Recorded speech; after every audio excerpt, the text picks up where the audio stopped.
Bon, écoute, qu'est-ce que tu veux que je sois faite de même? Je ferai jamais 6 pieds 4 pis 100 livres. Qu'est-ce que tu veux que je fasse? Je t'ai fait de même, je t'ai fait de même, tu sais.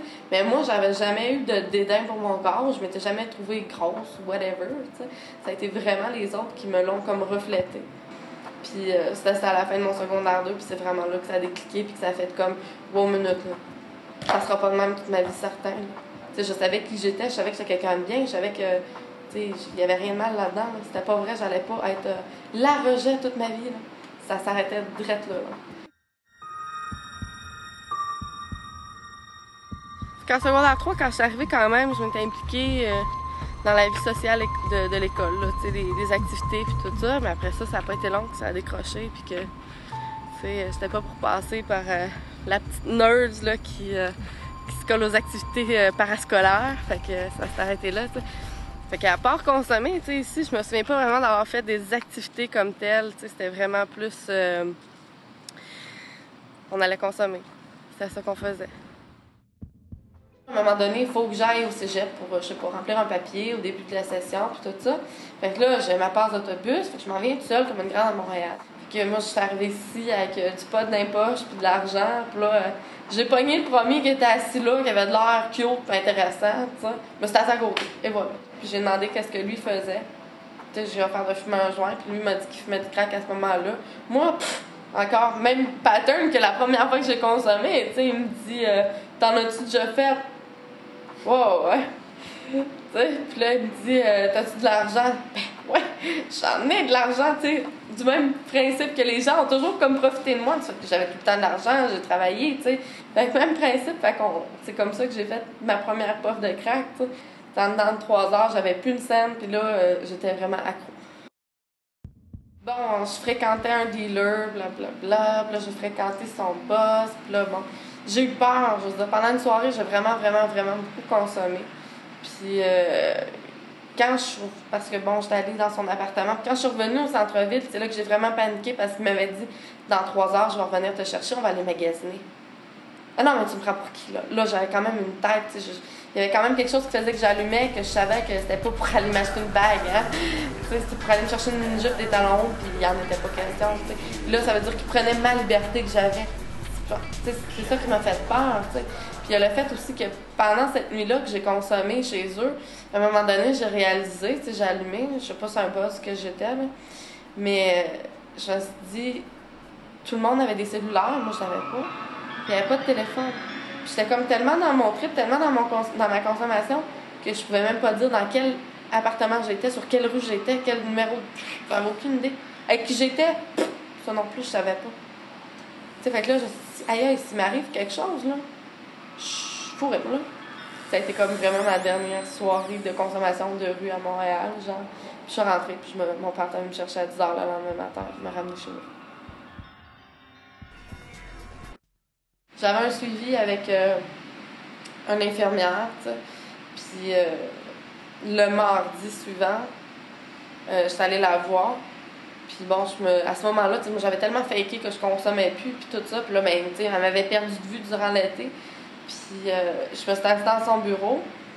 Puis là, j'ai dit, il faut que. Puis là, mon père m'attendait dans la salle d'attente. J'ai dit, il faut que je rentre en désintox. Comme là.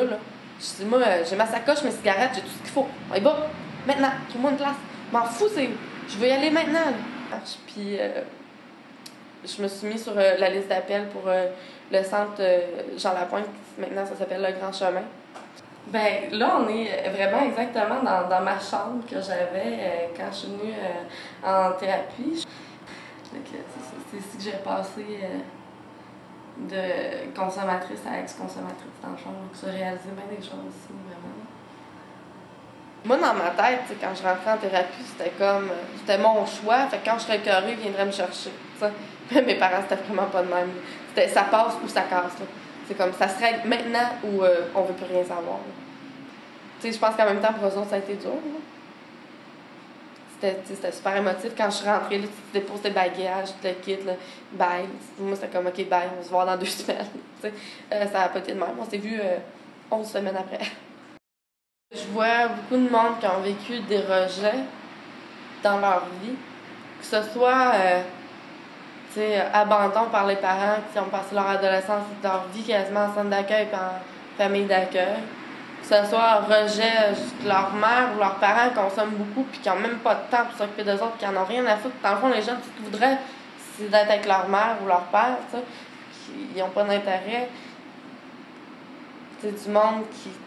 Tu sais, on dirait que tu le vois, tu le sens, quelqu'un qui a pas eu une vie facile socialement, tu sais, ou quelque chose qui, même dans la rue, a de la misère à se faire des amis, tu sais. Ça, c'est quelque chose qui me touche beaucoup. Tu sais, sérieux, quand t'as 18 ans, t'as pas personne. Il n'y a jamais personne qui t'a dit que vraiment un jour, tu pourrais faire de quoi de ta vie, quasiment, tu sais. C'est quoi t'as eu comme adolescence? Des fugues à répétition, puis des passages en centre jeunesse, puis tout le kit. T'en as rien à foutre de ton avenir, tu sais.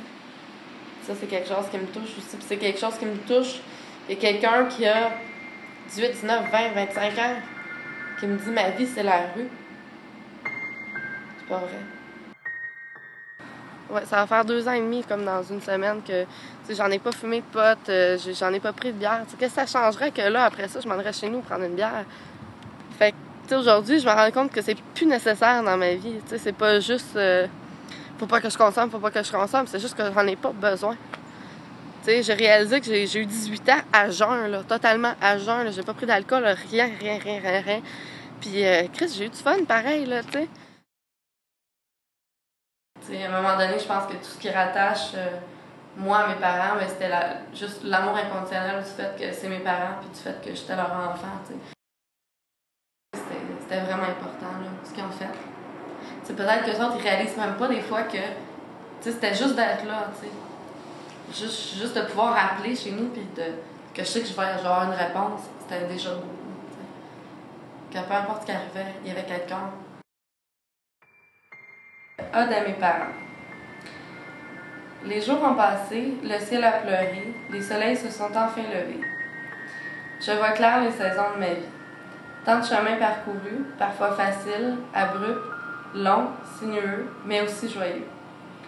Si longtemps je me suis crue seule dans les tempêtes de mon adolescence, avec toujours l'impression que ce monstre pouvait me traîner vers la mort. Les yeux fermés, le cœur à vif, je ne voyais pas les mains de l'amour me retenir et me protéger de cette tempête. 2 parents si formidables se tenaient près de moi, pour toujours m'ouvrir leurs bras. Les repousser, les éloigner, tant d'erreurs que je leur ai brisé le cœur. Près de 2 ans et demi ont passé, et je ne pourrai jamais assez les remercier d'avoir aimé. Aujourd'hui, grâce à eux, j'ai cru en moi et fait mes choix. J'ai choisi de vous dire merci, de vous aimer et de m'aimer moi, comme vous m'avez si bien montré. Jamais assez de mots n'égaleront les gestes.